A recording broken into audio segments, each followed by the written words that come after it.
دوسرا نے پوچھا ہے کہ کیا حالت جنابت میں اگر کسی شخص نے برتن وغیرہ کو ہاتھ لگایا تو کیا وہ بھی ناپاک ہو جاتا ہے؟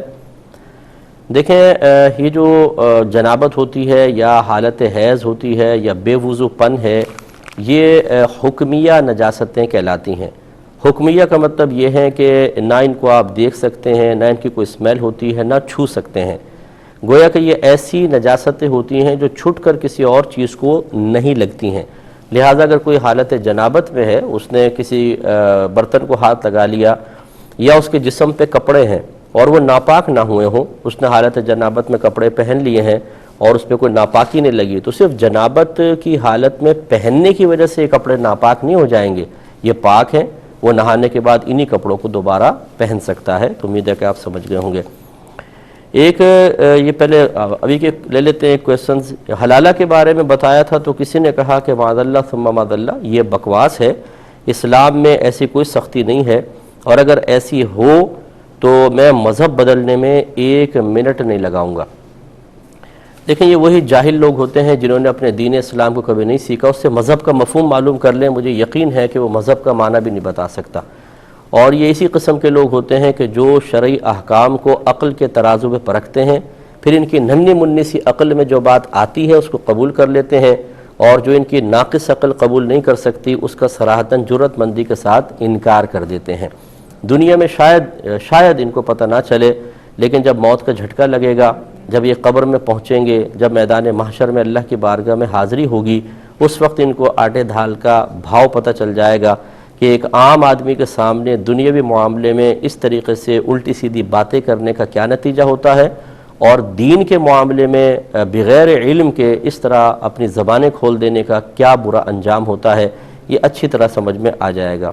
حلالہ کسی نے اپنے پاس سے نہیں بنایا، اللہ تعالیٰ نے خود قرآن عظیم میں ارشاد فرمایا فَإِن طَلَّقَهَا فَلَا تَحِلُّ لَهُ مِن بَعْدُ حَتَّى تَنكِحَ زَوْجًا غَيْرَهُ، کہ پھر اگر شوہر اپنی بیوی کو تیسری طلاق دے دے تو یہ لڑکی یا یہ عورت اپنے اس پہلے شوہر کے لیے اس وقت تک حلال نہ ہوگی جب تک کہ اس کے علاوہ کسی اور شخص سے نکاح نہ کر لے۔ تو قرآن سے ثابت ہوا کہ اگر شوہر 3 طلاقیں دے چکا ہو تو لڑکی کو پہلے کسی سے نکاح کرنا ہوگا، پھر ہی پہلے والے کے لیے حلال ہوگی۔ تو کیا صرف نکاح کرنے سے حلال ہو جائے گی؟ بخاری کی روایت موجود ہے کہ رفاعہ قرظی رضی اللہ تعالی عنہ نے اپنی زوجہ کو 3 طلاقیں دیں، تو انہوں نے ایک اور شخص سے نکاح کیا،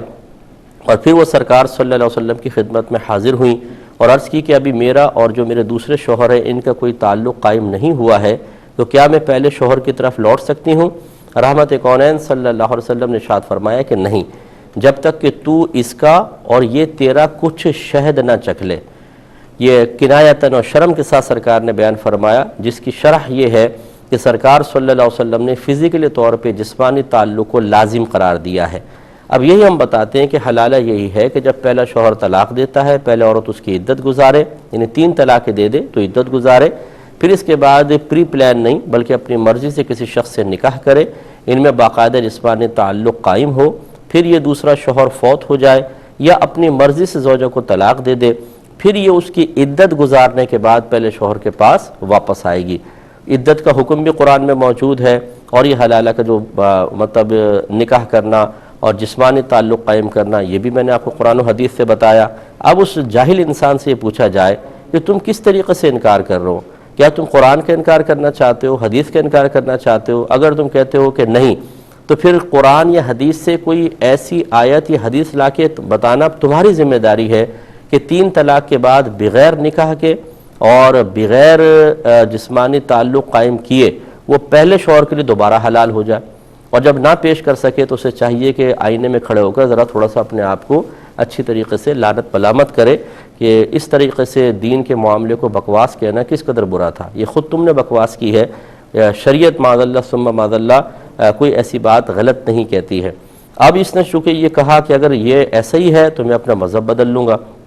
اس نے گویا کہ کفر پر راضی ہونے کا ذکر کر دیا اور ایک حق بات کے جواب میں کیا، تو لہٰذا اس پہ تجدید ایمان اور تجدید نکاح کرنا لازم ہے۔ اگر یہ ہٹ دھرمی کا مظاہرہ کرے، جیسے کہ اکثر ایسے ہوتے ہیں کہ جب انہیں منہ توڑ جواب مل جاتا ہے اور انہیں میں لفظ استعمال کر رہا ہوں معذرت کے ساتھ اپنی اوقات سمجھ میں آ جاتی ہے، تو پھر یہ ان کا اندر کا نفس اور شیطان جاگ جاتا ہے، اور یہ اصلاح قبول کرنے کے بجائے اپنے ایمان کو بالکل تباہ کرنے کے لیے اور کفر کے آخری درجے تک پہنچنے کے لیے جرت مندی کے ساتھ مزید بولنا شروع کر دیتے ہیں۔ تو اگر یہ اپنی ہٹ دھرمی پہ قائم رہے تو پھر مسلمانوں کو چاہیے کہ ایسے شخص کا سوشل بائیکاٹ کیا جائے، کہ جو قرآن و حدیث کی تعلیمات کو بکواس کہے تو ایسے شخص کے ساتھ رہیں گے تو آپ بھی کچھ عرصے بعد معاذاللہ ایسی ہی کلمات کہنے لگیں گے، اور اس کے پاس رہ کر آپ کے بچے خراب ہو جائیں گے، نسلیں بگڑ جائیں گی۔ لہٰذا اس شخص کا سوشل بائیکاٹ کر کے اس کو غلطی کا احساس دلایا جائے۔ ہاں، میں یہ نہیں کہتا ہوں کہ معاذاللہ ثم معاذاللہ کہ اس شخص کو اس سے نفرت کر کے اس کو چھوڑ دیا جائے، نہیں، اس کا ایمان بچانا بھی ہماری ذمہ داری ہے، لیکن اگر کوئی ہٹ دھرمی پہ قائم ہو جائے تو پھر کیا کر سکتے ہیں؟ پھر ہمارا مذہب یہی کہتا ہے، ہمارے نبی نے یہ اخلاق بتایا ہے کہ پھر اس سے دور ہو جایا جائے۔